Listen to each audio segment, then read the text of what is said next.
भाजप गेल्या 2 वेळा 2014 आणि 19ला ते इथे जिंकलेले असताना 2024ला खूप चांगलं वातावरण आहे। सर्व भिवंडी लोकसभेची जनता ही कपिल पाटीलच्या विरोधात आहे। आमच्या काँग्रेसच्या सर्व वरिष्ठांनी सांगितलं होतं की ही भिवंडी लोकसभा ही काँग्रेसच लढवणार आणि काँग्रेसचाच उमेदवार असणार। परंतु काल जे घडलेलं आहे ती चांगली गोष्ट घडलेली नाही आणि म्हणून आम्ही आज सर्व इथे एकत्र झालेलो आहोत। सर्व पक्षाचे वरिष्ठ नेते आणि सर्व पदाधिकारी कार्यकर्ते आज इथे आलेले आहेत। स्वारी दिली दोघांतून कोणालाही किंवा इतरही कोणी काँग्रेसचा इच्छुक असेल तो काँग्रेसचा नेहमी काम करणार असेल अशा व्यक्तीला दिले तर आम्ही नक्कीच त्याच्यासाठी मेहनत करू आणि ही सीट निवडणार।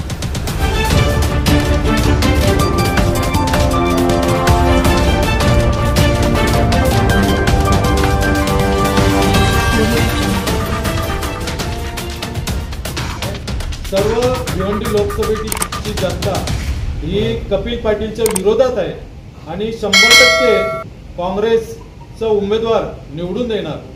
त्या दृष्टीने आम्हाला आमच्या काँग्रेसच्या सर्व वरिष्ठांनी सांगितलं होतं की ही भिवंडी लोकसभा ही काँग्रेसच लढवणार आणि काँग्रेसचाच उमेदवार असणार। ती चांगली गोष्ट घडलेली नाही आणि म्हणून आम्ही आज सर्व इथे एकत्र झालेलो आहोत। सर्व पक्षाचे वरिष्ठ नेते आणि सर्व पदाधिकारी कार्यकर्ते आज इथे आलेले आहेत आणि आम्ही या गोष्टीचा निषेध करतो आणि ते पण अशा व्यक्तीसाठी ही सीट घेतलेली आहे तर तो आजपर्यंत कोणत्या पक्षात एका ठिकाणी राहिलाच नाही। गेल्या 10 वर्षामध्ये त्यांनी 7 वेळा पक्ष बदल केलेला आहे। त्याच्यामध्ये आमचे आदरणीय शरद पवार साहेबांनी कोणती गोष्ट बघितली आणि त्याच्याकरता ही सीट खेचून घेतली काँग्रेसची हेच आम्हाला कळत नाही।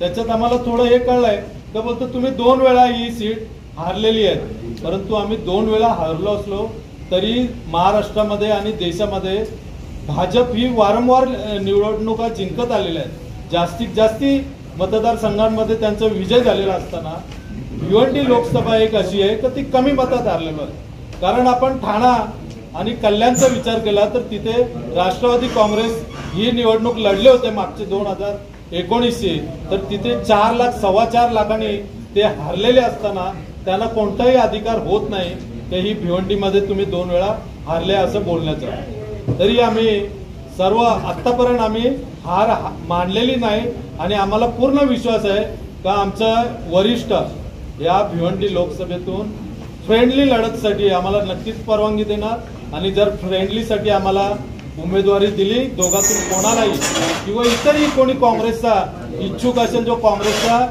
नेहमी काम करणार असेल अशा व्यक्तीला दिले तर आम्ही नक्कीच त्याच्यासाठी मेहनत करू आणि ही सीट निवडणार।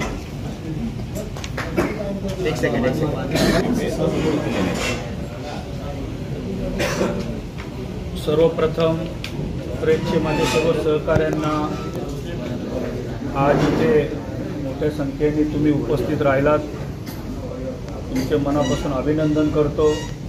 भिवंडी लोकसभा मतदारसंघातील प्रमुख पदाधिकारी आज या ठिकाणी प्रेस कॉन्फरन्ससाठी आलेले आहेत। त्या सर्व प्रमुख पदाधिकाऱ्यांचे सुद्धा मनापासून त्यांचे अभिनंदन करतो तर त्यांचे आभारी मानतो। खरं तर काल जे आमचे वरिष्ठ नेते यांना विश्वासात न घेऊन जे राष्ट्रवादीचे पवार गटातील उमेदवार भिवंडी लोकसभा मतदारसंघामध्ये पवार गटातून उमेदवारी जाहीर केलेली आहे हे खरं तर अत्यंत चुकीचं आहे। कारण मी ज्यावेळी ही उमेदवारी जाहीर केली त्याच्या अर्ध्या तासांनी मी आमचे आदरणीय प्रदेश अध्यक्ष नानाभाऊ पटोले यांच्याशी फोनवर चर्चा करत असताना नानांनी सांगितलं की आम्हाला माहिती नाही उमेदवारी कशी जाहीर केली। त्याचवेळी मला समजलं की मागच्या 10-15 दिवसापूर्वी काँग्रेस पक्षाला विश्वासात न घेता शिवसेनेने सांगलीची जागा जाहीर केली, अशा पद्धतीने राष्ट्रवादीने सुद्धा काँग्रेसला विश्वासन न घेता काल पवार गटातून उमेदवारी या भिवंडी लोकसभा मतदारसंघावर जाहीर केली। खरं तर भिवंडी लोकसभा ही पारंपरिक काँग्रेस पक्षाचा उमेदवार आतापर्यंत तिथे जवळपास देश स्वतंत्र झाल्यापासून तिथे लढवत आहे आणि जवळपास 9 वेळा भिवंडी लोकसभा मतदारसंघावर काँग्रेसचे उमेदवार निवडून आलेले होते। स्वर्गीय दामू शिंगडा साहेब हे 6 वेळा खासदार निवडून आले। त्याच्यानंतर शंकरनम साहेब हे निवडून आले, लहानू शिरवा कोम हे निवडून आले आणि पालघर ठाणा ज्या वेळेला एक जिल्हा होता त्या वेळेला ठाणा लोकसभा आणि डहाणू लोकसभा मतदारसंघामध्ये भिवंडी तालुक्याचे सर्वाधिक मतं आदरणीय स्वर्गीय दामू शिंगडा साहेब यांना मिळत असताना या जागेवर ते 6 वेळा निवडून आले आणि ज्या वेळेला 2009 मध्ये या दोन्ही जिल्ह्याचा जेव्हा विभाजन झाला त्या वेळेला 4 लोकसभा त्या ठिकाणी झाले। त्याच्यामध्ये कल्याण लोकसभा, ठाणा लोकसभा, भिवंडी लोकसभा आणि पालघर लोकसभा आणि 2009 मध्ये जेव्हा भिवंडी लोकसभामध्ये आमचे सन्माननीय सुरेश टावरे यांना काँग्रेस पक्षातून उमेदवारी मिळाली आणि त्या वेळेला 2009 मध्ये ते सर्वाधिक मतांनी ते निवडून आले आणि अशा या भिवंडी लोकसभा मतदारसंघामध्ये ही जागा जर काँग्रेस पक्षाने 9 वेळा जर जिंकली असेल तर ही जागा पारंपरिक असताना सुद्धा हे पवार गटांनी हे जो इथे उमेदवार जो बालेमामाला जो जाहीर केला हा अत्यंत चुकीचा आहे आणि मी तर पवार साहेबांना विनंती करतो की ज्या वेळेला तुमच्या प्रत्येक वेळोवेळी महाविकास आघाडीच्या माध्यमातून तुमच्या बैठका चालू होत असताना तुमच्या तोंडातून नेहमीच एक वाक्य यायचं की आपण ही निवडणूक एकमताने आपण लढलो पाहिजे कारण या देशावर संविधान आपल्याला टिकवायचं आहे। आता या भिवंडी लोकसभामध्ये कुठल्या पद्धतीने तुम्ही संविधान टिकवण्यासाठी ही जागा तुम्ही राष्ट्रवादीला घेतली कारण ज्या वेळेला 2014 मध्ये या मतदारसंघातून खासदार कपिल पाटील निवडून आले आणि ज्या वेळेला त्यांनी या राष्ट्रवादी सोडून जेव्हा तो भारतीय जनता पार्टीमध्ये गेला त्या वेळेला जवळपास 70 ते 75% तो राष्ट्रवादी भारतीय जनता पार्टीमध्ये विलीन केलं आणि उरलेली जी भारतीय जनता पार्टी होती ती मागच्या वेळेला गेल्या वर्षी अजित पवारांचे जो गट जो राष्ट्रवादीमधून सोडून गेला त्यावेळेला अजित पवारांच्या गटामध्ये जवळपास उरलेली जी काही राष्ट्रवादी होती त्यातून जवळपास 70 ते 80% ही अजित पवारांच्या सोबत गेली आणि जवळपास या भिवंडी लोकसभा मतदारसंघामध्ये 22 लाख मतदान आहे। या 22 लाख मतदानापैकी राष्ट्रवादीकडे 22,000 सुद्धा मतदान नाही आणि ते कुठल्या अधिकाराने सांगतात की भिवंडीमध्ये आमचे 18 नगरसेवक आहेत। अरे तुम्ही जेव्हा 18 नगरसेवक जेव्हा तुम्ही तुमच्या तोंडातून बोलता त्यावेळेला तुम्हाला समजलं पाहिजे की 2017 मध्ये जे तुमच्याकडे 18 नगरसेवक जे आलेले आहेत ते 2017 मध्ये काँग्रेस पक्षातून चिन्हातून ते निवडून आलेले होते आणि ज्या वेळेला ते तुमच्याकडे 18 नगरसेवक गेल्यात आणि त्यातून सुद्धा 7-8 नगरसेवक हे अजित पवारांच्या सोबत नजीमुल्ला सोबत ते अजित पवारांमध्ये गटामध्ये सामील झाले म्हणजे तुमच्याकडे राहिले किती उर्वरित 7 ते 8 काही नगरसेवक राहिलेले आहेत आणि ज्या वेळेला तुम्ही तुमचे 7 किंवा 8 किंवा 18 नगरसेवक बोलता हे कधी बोललं पाहिजे की ज्या वेळेला भिवंडीमध्ये पुन्हा या महानगरपालिकेची निवडणूक येईल आणि त्या महानगरपालिकेच्या निवडणुकीमध्ये तुमच्या त्या चिन्हावर जर ते नगरसेवक निवडून आले तर तुम्ही तुमचे बोलले पाहिजे। हे खोटेपणाने जे तुम्ही जर तुमच्या वरिष्ठांना सांगतात आणि ते वरिष्ठ काहीतरी ऐकून आणि या ठिकाणी आमचं पारंपरिक जी जागा काँग्रेस पक्षाची होती आणि त्या ठिकाणी जर पवार गटाला जी उमेदवारी जी जाहीर केलेली आहे हे खरंच चुकीचा जो काय विषय झाला तो चुकीचा झालेला आहे। आणि आमचे आदरणीय प्रदेश अध्यक्ष नानाभाऊ पटोले यांनी सकाळी पत्रकार परिषद बोलताना सांगितले की भिवंडी आणि सांगलीचा अजून तिढा सुटलेला नाही, कारण हे आम्हाला कुठल्याही प्रकारे विश्वासात न घेता ही जागा त्यांनी राष्ट्रवादींनी सोडलेली आहे। तरी मी कालच पत्रकारांनाही काल ही बातमी दिलेली आहे आणि माझ्या तमाम भिवंडी मतदारसंघातील सर्व प्रमुख कार्यकर्त्यांना, माझ्या ठाणे ग्रामीण जिल्ह्यातील सर्व तालुका अध्यक्षांना, महिला अध्यक्षांना, सर्व युवक अध्यक्षांना, सर्व प्रमुख पदाधिकाऱ्यांना सांगितलेले आहे की जो जाहीर झालेला उमेदवार आहे हा काही महाविकास आघाडीतून काही उमेदवार नाही आहे, हा राष्ट्रवादींनी स्वतःनी जाहीर केलेला उमेदवार आहे। तरी कुठल्याही प्रकारे त्यांची जी काही बैठका सभा असतील अशा ठिकाणी माझ्या काँग्रेस पक्षातील कोणी कुठल्याही पदाधिकारी जाऊ नये ही विनंती त्यांना मी कालच केलेली आहे। जोपर्यंत आपल्याला वरून आदेश येत नाही तोपर्यंत कुठल्याही प्रकारचं या उमेदवाराचं आपल्याला काम करायचं नाही। या माध्यमातून आज कालच मी त्यांना सांगितलेले आहे। आणि दुसरं म्हणजे या ठिकाणी ही जी पारंपरिक जी जागा आहे या जागेवर ही भिवंडी लोकसभा मतदारसंघातील जी जागा आहे या जागेवर संपूर्ण कोकणाचा भवितव्य आहे। या कोकणमध्ये टोटल 7 लोकसभा आहेत, 42 विधानसभा आहेत आणि येणाऱ्या लोकसभा विधानसभा नंतर सर्व स्थानिक स्वराज्य संस्थेच्या निवडणुका आहेत। आणि जर ही जागा जर आपल्या हातून गेली तर या कोकणमध्ये पूर्ण कोकणातून आपण आपला काँग्रेस आणि आपला पंजा हद्दपार होणार आहे। आणि हेच काही आपल्या मित्रपक्षांना नाही पाहिजे म्हणून त्यावेळी षडयंत्र रचलेलं आहे। आणि या माध्यमातून या जागेवर ज्यांचा कुठल्याही प्रकारचा अस्तित्वच नाही अशा पक्षाला या ठिकाणी उमेदवारी दिलेली आहे। तरी या उमेदवारीच्या माध्यमातून आम्ही सर्व भिवंडी लोकसभा मतदारसंघातील सर्व प्रमुख पदाधिकारी इथे आम्ही जमलेलो आहोत।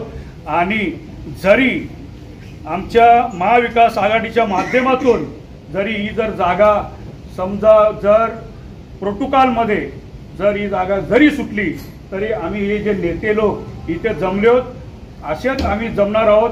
आणि जे कार्यकर्ते, जे पदाधिकारी, जे नेते लोक सांगतील या भिवंडी लोकसभा मतदारसंघातील जे काही सांगतील त्याचा निर्णय आम्ही पुढे घेणार आहोत।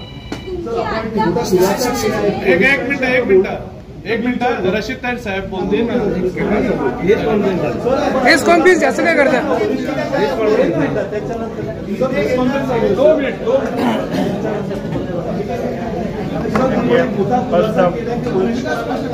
वरिष्ठांना एकदा कॉन्फरन्स दिलं होतं, इंडिया मध्ये एक्झिट नाही राहिली का सर तुम्हाला? एक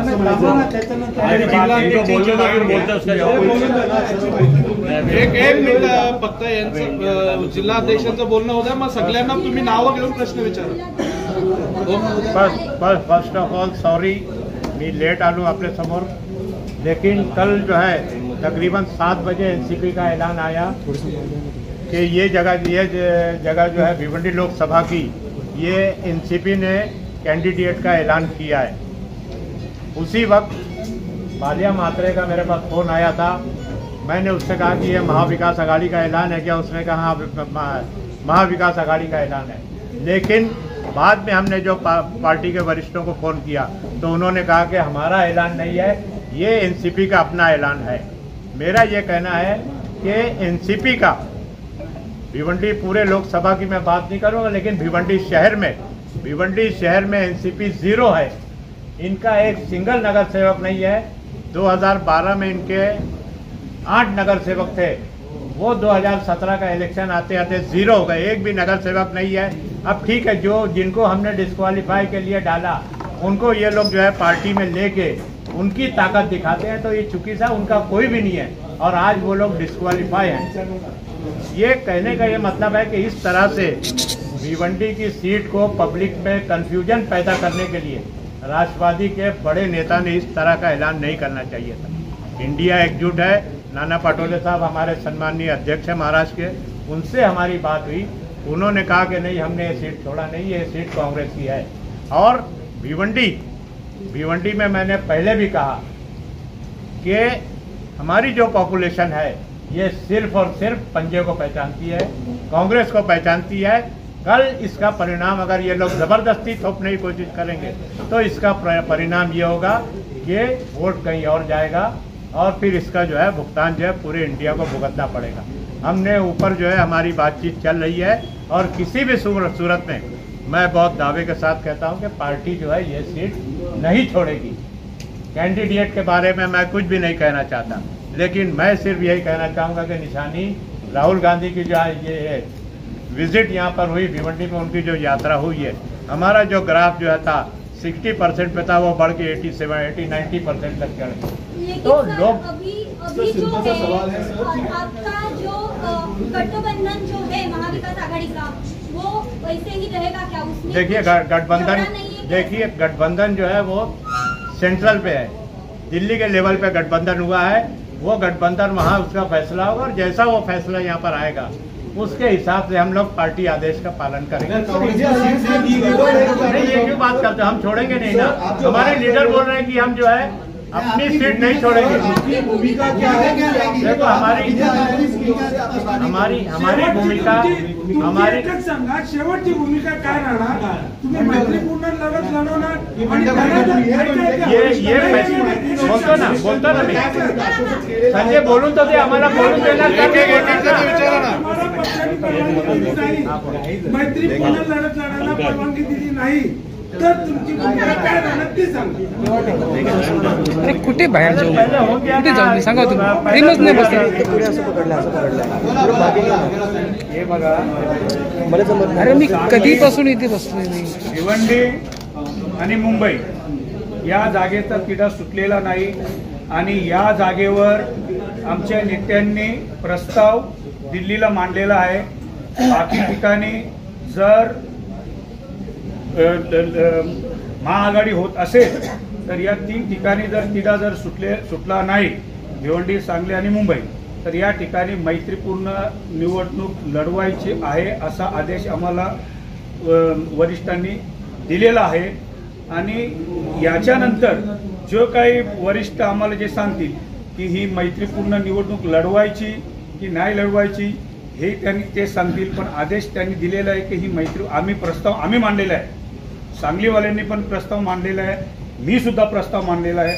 जर ऐकत नसेल तर मैत्रीपूर्ण ही निवडणूक लढवायची। पण तेच सांगतो मी, जर वरिष्ठांनी शेवट मैत्रीपूर्णला पण तुम्हाला नकार दिला, मग ज्या वेळेला नकार देणार त्यावेळेला पुन्हा तुमच्याकडे आम्ही सविस्तर माहिती घेणार। पत्रकार परिषद घेऊन आपली भूमिका जी आहे ती स्पष्ट होत नाही। भूमिका स्पष्ट आहे। आपली भूमिका काय आहे?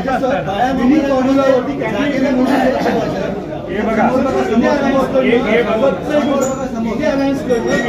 हा बघितला जातोय। जर तुम्हाला पक्ष राष्ट्रवादीमध्ये लढायला सांगितलं तर तुम्ही तयार आहात का? फ्रेंडली म्हणून प्रत्येक कॅन्डिडेट महत्वाचा आहे। तो विषय तो जो काही वरिष्ठ सांगतील त्या पद्धतीने। आणि दुसरा विषय जर त्यांनी आम्हाला सांगितलं की बाबा तुमची भूमिका काय, तर तुम्हाला आताही मी सांगतो की सकाळी आदरणीय नाना भाऊंनी सांगितलेले आहे की आम्हाला विश्वास न घेता ही जागा राष्ट्रवादींनी सोडलेली आहे आणि आम्ही आमची भूमिका तुम्हाला कधी देणार?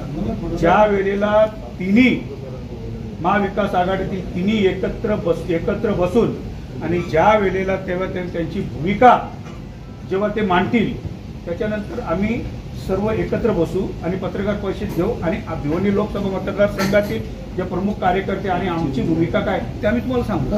जयंत पाटीलचा व्हिडिओ आला 2 दिवसाआधी, त्यांनी सांगितलं की महाविकास आघाडीची जी चर्चा आहे।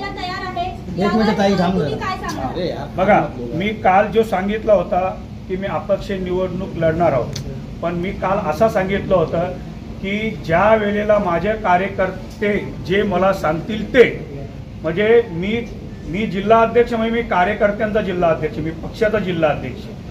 आणि जर कार्यकर्त्यांनी जर मला सर्व कार्यकर्त्यांनी सांगितलं की साहेब आपल्याला ही निवडणूक अपक्ष लढायची, तर मी अपक्ष लढणार, पण कार्यकर्त्यांच्या आग्रहपोटी मी अपक्ष लढणार। चोरगे साहेब की महाविकास आघाडीची जी बैठक होती, एक मिनिट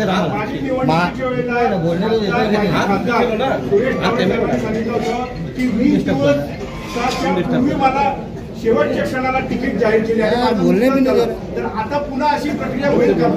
तुम्ही फ्रंटला हात ना, तुम्ही असं मागे सुटलं ना. किती घेऊ मागे हो सांगा, एकदाच सांगा मी जेवढं मागे घेऊ. खरगे साहेब, मी असं सांगितलं, तुमचा मोबाईल मला येतो. का राष्ट्रवादी काँग्रेसची हीच थेरपी आहे की कोणत्याही परिस्थितीत त्यांचाच एका प्रकारे कपिल पाटील हा उमेदवार आहे. त्याला कसा जिंकायचा म्हणून हे सर्व षडयंत्र असतो. प्रत्येक वेळेला ते मध्ये घो घालतात. तर त्या गोष्टीला आम्ही मान्य करणार नाही, कारण आजच्या परिस्थितीमध्ये भिवंडी लोकसभेमध्ये त्यांचं काहीही उरलं नाही एनसीपीचं.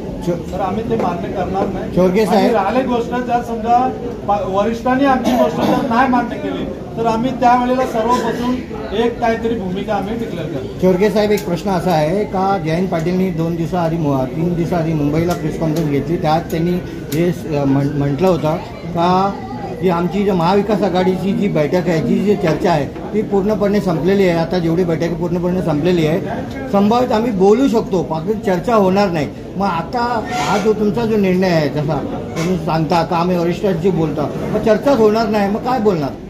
नाही, चर्चा होणार नाही असा विषय नाही. अजूनपर्यंत मी तुम्हाला तेच सांगितलं की सकाळी 7 वाजता आदरणीय आमच्या प्रदेशाध्यक्ष महाविकास आघाडीची जे जॉईंट चर्चा आहे, तुम्ही आता बोलले तर आम्ही परत चर्चा करा, ती चर्चाच होणार नाहीये. तर मग चर्चा फक्त तुमच्या नेत्यांची करणार आहे, महाविकास आघाडी ठिकाणची बैठक होणार नाहीये. मग चर्चा होणार नाही किंवा चर्चा झाली, चर्चा जर झाली तर मी तुम्हाला तेच सांगितलं मी तिन्ही प्रदेशाध्यक्ष एकत्र बसतील आणि प्रेस कॉन्फरन्समधून त्याचा निर्णय ते सांगणारच आहे ना की जो काही विषय असेल. चोरगे साहेब, जिजाऊ संस्थेचे जे अध्यक्ष निलेश सांगळे त्यांनी असं सांगितलं का तुम्ही काँग्रेसमधून दावा केला होता, त्यांना प्रत्यक्ष फोन विचारणा झाली तर त्यांचं म्हणणं होतं नाना पटोले जे आहेत त्यांनी मला शब्द दिला होता आणि तो राष्ट्रवादीला जी सीट दिल्यामुळे आज मी पुन्हा नाना पटोलेची भेट घेणार आहे आणि काँग्रेसमध्ये त्यांनी सुद्धा मान्य केलेली तिकीट. बघा, हा प्रश्न तुम्ही जो मला विचारता ना जिजाऊ संघटनेबद्दल, तुम्ही हा प्रश्न त्यालाच विचारा, कारण त्याची मी ती क्लिप बघितली की मला काँग्रेस पक्षातून अधिकृत उमेदवारी मिळणार आहे. पण मी त्यावेळेला पत्रकार परिषद माझी होती बदलापूरला, तेव्हाच मी सांगितलेले की ते बोलले.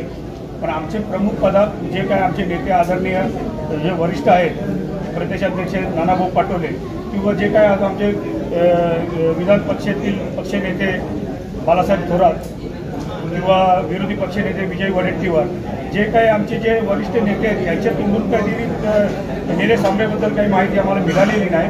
आणि ती माहिती जर त्यांनी दिली असेल तर प्रश्न तुम्ही त्यालाच विचारा. एक सेकंड दूसरे एक आह्वान करने का था कि राष्ट्रवादी कांग्रेस पार्टी कल से जो भी सोशल मीडिया पर यहाँ बैनर पे अपना प्रचार कर रही है उसमें कांग्रेस का झंडा लगाया है. मैं राष्ट्रवादी कांग्रेस पार्टी को ये आह्वान करना चाहता हूँ कि प्लीज़ हमारा झंडा जब तक महाविकास आघाड़ी का ज्वाइंट कॉन्फ्रेंस में ऐलान नहीं होता तब तक हमारा झंडे का इस्तेमाल वो ना करें, ना ही अपने किसी भी सोशल मीडिया पर या बैनर पर जो है कांग्रेस पार्टी का नाम का इस्तेमाल नहीं करें. ये मैं उनसे कहना चाहता हूँ. नहीं तो आगे क्या है हमारे कार्यकर्ता कहीं भिड़ जाए, कहीं जो है हमको पुलिस तक जाना पड़े. इसको अवॉइड करने के लिए ये सब मैं राष्ट्रवादी कांग्रेस वालों को कहना चाहता हूँ.